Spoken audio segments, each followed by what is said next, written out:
pensé que el inmortal estaba muerto, bien muerto, que los gusanos se aposentaban en su carne, hacía más de 20 años bajo la piedra que ocultaba sus despojos, y que si desplazaran el peso de esa losa y pusieran aquellos restos horribles de un viejo devorado por las larvas, junto a la imagen del mancebo victorioso que seguía cabalgando y comandando, se apreciaría la desproporción caricaturesca del simulacro teatral, y recapacité en la promesa formulada para mí por el astrólogo de ese mismo capitán, que era como un mensaje suyo,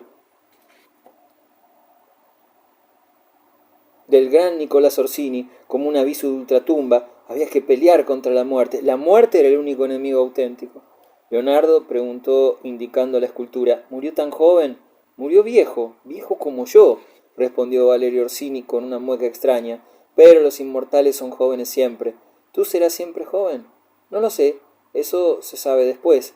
Yo quiero ser joven ahora, murmuró el adolescente abriendo los brazos en la soledad del templo, y se me ocurrió que, desde sus sepulcros, los muertos célebres allí acumulados se estremecían en la podredumbre que manchaban sus armas y sus joyas. También yo quería ser joven, siempre. Lo quería como Paracelso, y como él buscaría el camino para lograrlo, también yo me sentía joven, a pesar de la jiba que me abrumaba, como si su carga carnal se me arrastrara hacia la negrura de la fosa.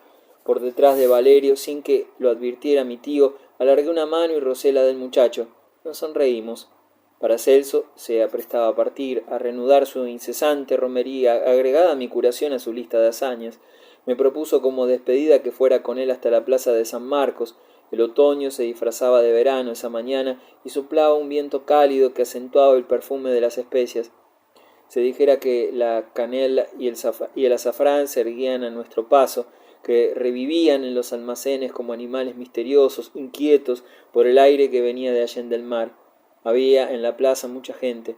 De tanto en tanto se levantaba una gran ráfaga de palomas, como otro viento oriental, y cuando alzábamos la vista, atraídos por el estruendoso aleteo, veíamos arriba, en las altanas de madera que coronaban los palacios, o en los abiertos balcones, o a las bellas patricias y a las meretrices que aprovechaban los rayos del sol para aclarar sus cabellos, extendiéndolos sobre anchos sombreros de paja, sin copas, y mojándolos continuamente con esponjas pequeñas. Empleaban toda suerte de recetas para teñirlos de rubio, el famoso rubio veneciano, de acuerdo con Fironzuola, que sostiene que el verdadero y propio color de los cabellos impone que sean rubios. En la terraza, las guedejas destrenzadas ponían un brillo de metales, a cuyo fulgor se sumaba el de los espejos, que iban de una mano a la otra, coruscando como si las hermosas se hicieran señales enigmáticas.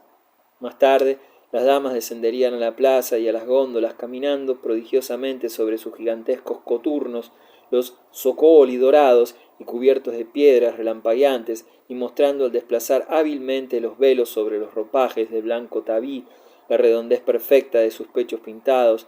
Flameaban frente a la basílica las banderas de la República, en los tres mástiles cerca de los cuales se vendían los esclavos, y si volvíamos los ojos hacia la piazzeta, sin bajar de la nubosa altura que encendía el sol, veíamos recortarse en sus columnas las esfinges de San Marcos y del León, a cuyos pies Andrea Gritti había mandado erigir las orcas para ejemplo de la población cosmopolita.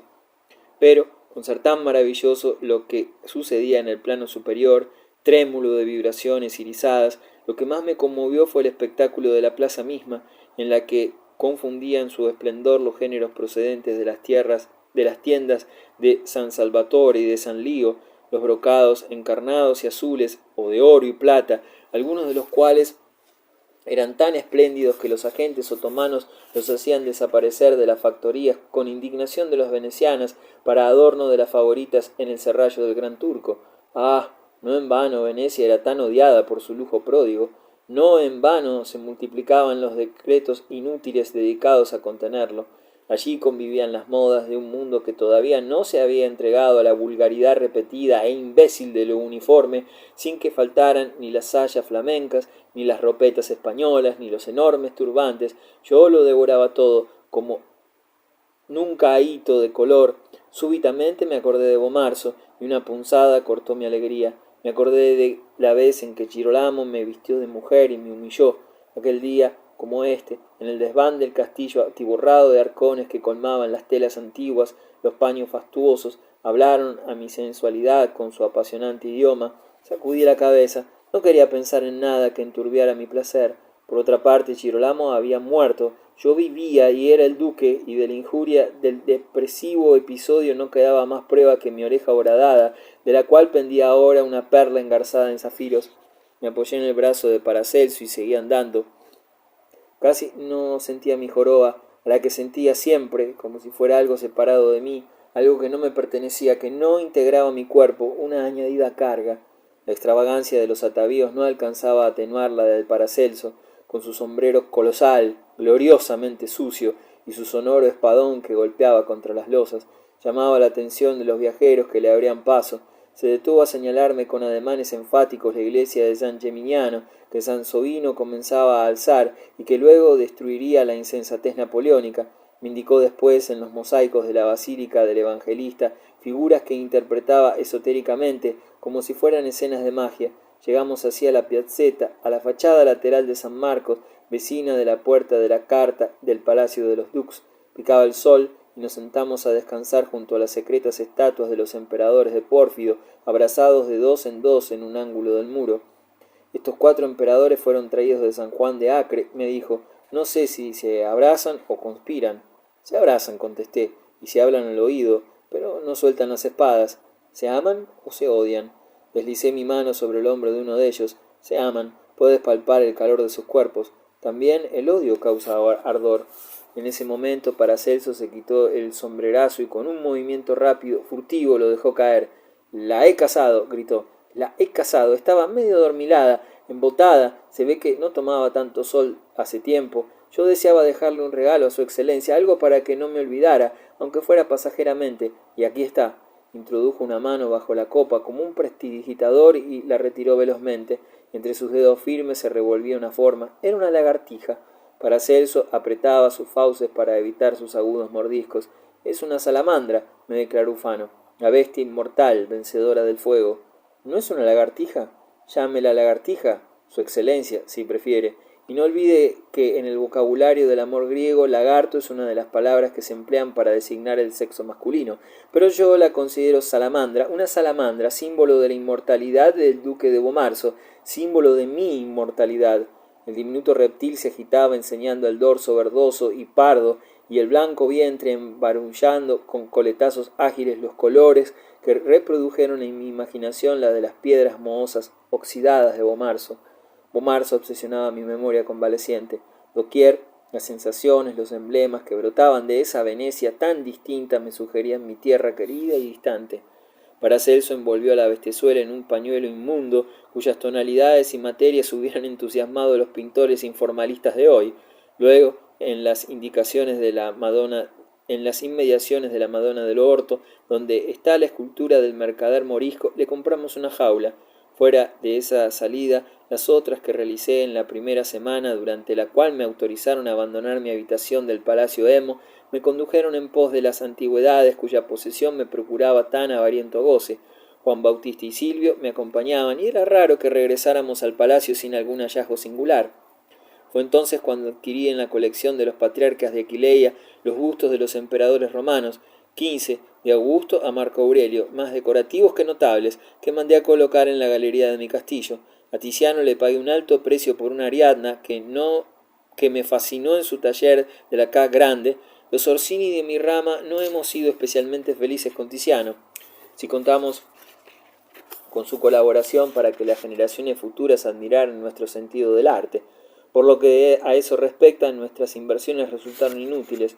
Su tela inspirada en un paisaje de Cátulo que mi padre y Girolamo llevaron a Bomarzo como parte del botín de una de sus campañas ha desaparecido, y este otro Tiziano, la Ariadna, ha desaparecido también. ¿Dónde estarán ahora? ¿A dónde habrán ido a parar? ¿A quién los atribuirán? Qué incendios, qué guerra, qué ratas, qué humedad de graneros, qué ignorancia, qué incomprensión se habrán cebado en ellos.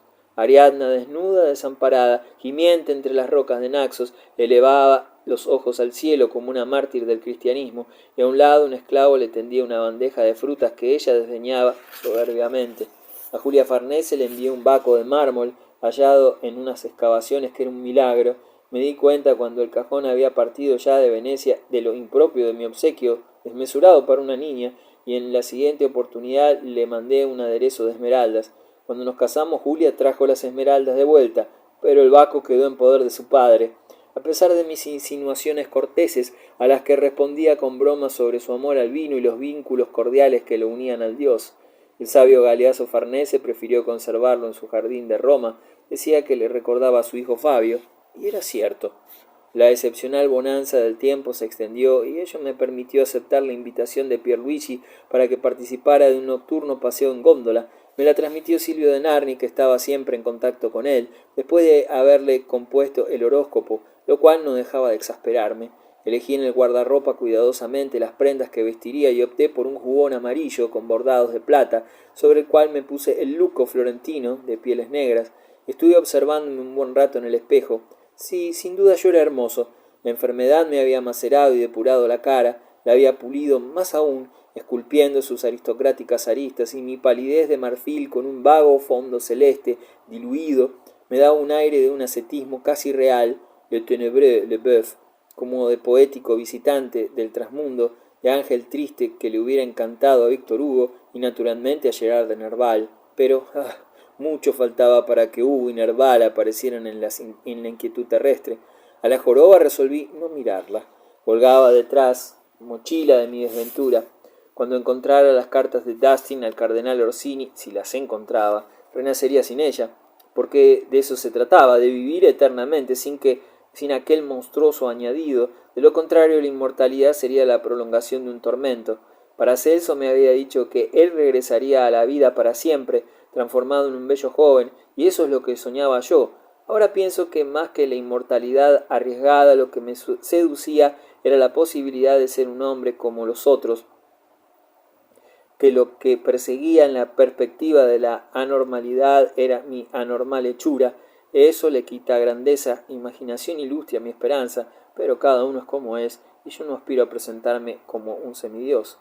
Pedí a Juan Bautista que me ayudara a vestirme, que buscara en el arca los guantes negros, los tachonados de topacios que armonizarían con los colores del jubón y del luco, y mientras revolvía y desplazaba el contenido cayó al suelo la muñeca de Silvio de Narni, hecha a semejanza de Julia Farnese. La había olvidado por segunda vez. Mi enfermedad y mis nuevas preocupaciones habían hecho que la olvidara por completo. Ahora la tenía en las manos y su traza me recordaba otra muñeca, la que en Florencia Clarice Strozzi había mandado confeccionar, a semejanza de la agonizante Adriana de la Rosa en la vía dei Servi, para consagrarla a la Virgen de la Anunciata. Juan Bautista vio también la figurilla que Silvio había mojado con mi saliva y mi sangre, e ignorando de qué se trataba, empezó a contarme la anécdota que había oído a Leonardo Emo de la muñeca que Isabel de Este envió a Francisco de Francia, a pedido del rey que no la conocía, y que retrataba con exactitud los rasgos de su rostro y los detalles de su atavío. Las figurillas, las muñecas, representaban un papel importante en aquella época, para bien y para mal. Lo mismo servían para ganar el amor o para causar la muerte, con negras artes que para impetrar el favor divino y regio. A mí me dio miedo la que entre mis manos evocaba el culpable procedimiento con el cual tal vez yo había vencido la voluntad de mi futura duquesa. Quién sabe qué poderes nefastos encerraba. Le ordené al desconcertado paje que me trajera unas gotas de agua bendita de la capilla del palacio, y con ellas toqué la boca y los ojos claros del pelele.